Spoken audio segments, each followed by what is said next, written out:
Halo, kami dari Kampung Edukasi Sampah berkolaborasi dengan tim kami Rumah Kelola Sampah. Nah, pada kali ini, kenalkan saya Hasan, Uti, dan juga Audi.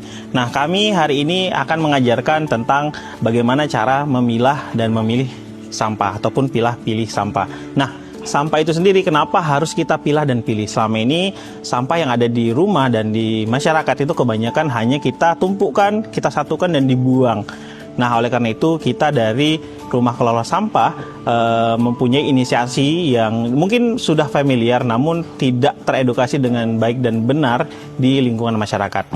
Oleh karena itu, di sini kita akan mengajarkan metode pemilahan dan pemilihan sampah yang benar agar nantinya sampah tersebut menjadi berdaya guna dan juga tidak menghasilkan gas metana ataupun yang berbahaya buat lingkungan di kita. Nah, kalau teman-teman tahu di sini ada warna hijau, kuning, merah, dan hitam. Nah, ini semuanya berbeda. Kalau yang hijau di sini bisa dilihat ada organik, kemudian di sini ada yang kuning anorganik, terus yang merah ada B3 atau bahan berbahaya dan beracun. Nah, kemudian di yang hitam itu adalah jenis sampah residu. Nah, lebih dalam nih ya, Uti ya.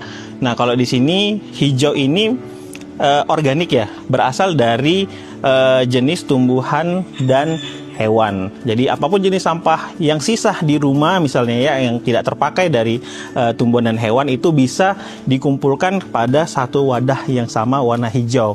Ini merupakan sampah organik. Jadi jangan di tempat yang salah lagi. Yang kedua, ini warna kuning. Nah, warna kuning tadi merupakan jenis sampah anorganik.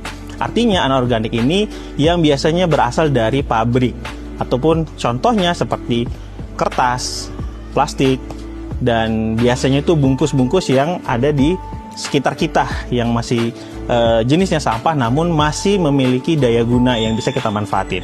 Nah, yang ketiga berwarna merah yaitu B3, berbahaya. Nanti contohnya juga berbahaya bagi lingkungan kita kalau kita salah mengelola. Contohnya nanti ada baterai, lampu yang sudah pecah, beling dari kaca yang pecah itu kan berbahaya. Jadi jangan sampai sembarang membuangnya di tempat yang berbeda. Masukkan di satu tempat yang sama berwarna merah ataupun B3. Oke. Dan yang terakhir ini warna hitam. Nah, seperti kita ketahui bahwa hitam ini kita identik dengan pekat ataupun yang tidak ada manfaatnya lagi dan tidak ada nilai ekonominya lagi. Nah, ini biasanya kan kita gunakan di tempat pembuangan air dan punya penanganan khusus, nanti kita buang di TPA. Nah, kalau gitu kita mungkin kasih contoh ya, biar nggak pada bingung. Nah, di sini saya didamping dengan Uti dan juga Audi, mungkin agar lebih familiar yang biasa kita temukan di lapangan. Kira-kira ini mungkin kita nggak mau milah karena kita nggak ngerti. Nah, nanti dibantu sama Uti dan Audi, kira-kira jenis sampah yang ada di lingkungan kita ini letaknya di mana. Kita kasih contoh bohlam bekas. Uti. Bohlam bekas masuk B3. Kemudian tinta bekas. Tinta bekas juga masuk ke B3 karena dia beracun, jadi masuk ke warna merah. Terus ada nasi sisa. Nasi sisa dia masuk organik karena dia bisa dikompos dan berasal dari makhluk hidup. Kalau sisa buah? Sisa buah juga sama seperti nasi bekas, itu berasal dari makhluk hidup, jadi masuk ke organik warna hijau. Nah, yang di rumah teman-teman itu ada baterai bekas. Nah, Uti, kira-kira di mana baterai bekas? Baterai bekas ini perlu penanganan khusus, jadi dia masuk B3, warna merah. Sisa sayuran yang ada di rumah.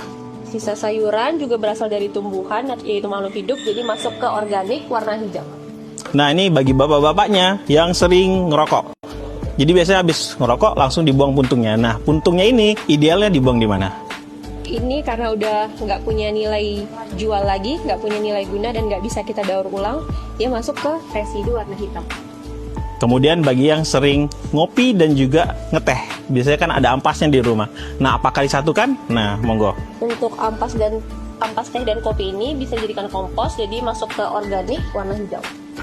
Terus ada kulit dan biji buah. Ini juga masuk organik warna hijau. Daun kering. Daun kering juga sama dari tumbuhan, masuk ke organik warna hijau. Terus ada cangkang telur. Cangkang telur juga demikian, dia masuk warna hijau, organik. Tisu basah. tisu bekas ini tidak bisa digunakan lagi, jadi dia masuk ke residu warna hitam. Kemudian ada pembalut dan popok bekas.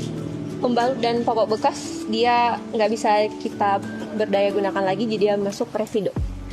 Nah, ini yang sering kita kalau sarapan kita menggunakan styrofoam bekas. Banyak yang dibuang di tempat sampah tapi nggak tahu di mana. Nah, kalau styrofoam bekas ini juga tidak dapat didaur ulang kembali, jadi dia masuk ke residu. Terus Mbak Uti, kalau plastik kresek di mana Mbak Uti? Plastik kresek kita masuk ke anorganik karena dia udah melewati proses kimia. Masker bekas? Untuk masker bekas juga tidak bisa didaur ulang kembali dan tidak ada harga jualnya, jadi masuk ke residu warna hitam. Kaleng bekas? Kaleng bekas juga demikian, dia udah melewati proses kimia dan bukan berasal dari makhluk hidup, jadi dia masuk anorganik. Nah, ini ada botol oli. Nah, kira-kira di mana botol oli? Untuk botol oli juga sama seperti botol plastik, jadi masuk ke anorganik. Nah, iya. Ini sudah ketahuan nih kayaknya botol plastik. Iya, botol plastik udah jelas anorganik. Kertas bekas? Untuk kertas bekas juga bisa didaur ulang, jadi masih bisa masuk ke anorganik warna kuning. Nah, ini yang menarik nih. Ada kotak susu. Di mana nih kotak susu? Kalau kotak susu, tutupnya mungkin bisa masuk ke anorganik, tapi kalau bagian tubuhnya itu bisa masuk ke residu. Karena kotaknya tadi sudah bercampur antara kertas dan plastik, jadi nggak bisa kita gunakan lagi ya Mbak ya? Iya, dia bahannya duplex. Oh, duplex. Nah, oke. Gitu ya teman-teman. Jadi ada yang bisa penanganan khusus buat tutupnya tadi di anorganik, sedangkan kotak susunya antara plastik dan juga kertas. Jadi sudah bercampur, tidak bisa digunakan lagi, kita masuk di residu. Koran bekas. Untuk koran bekas itu dari kertas bisa didaur ulang kembali, jadi masuk ke anorganik warna kuning.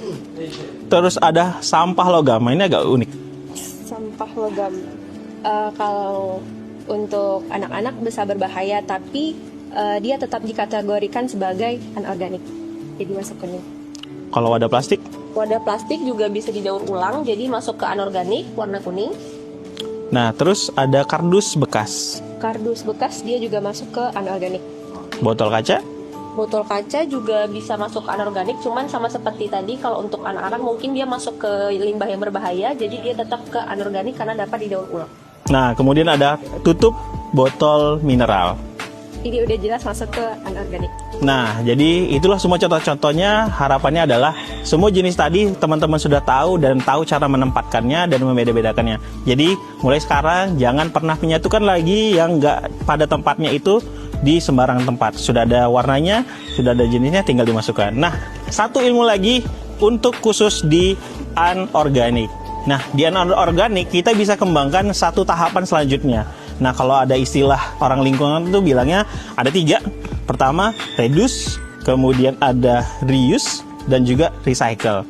Nah, reduce ini artinya mengurangi jenis-jenis tadi dengan penggunaan bahan-bahan anorganik. Contohnya menggunakan tumbler. Jadi kalau botol minuman, mulailah menggunakan tumbler daripada botol plastik.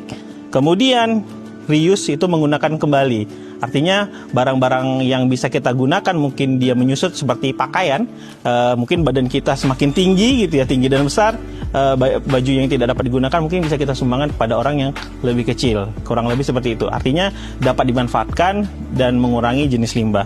Dan terakhir adalah recycle, artinya pemanfaatan barang anorganik yang tidak dapat digunakan lagi menjadi turunannya seperti kerajinan tangan dan lain-lain sebagainya.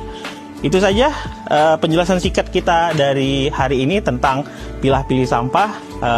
Kami dari Rumah Kelola Sampah mengucapkan terima kasih.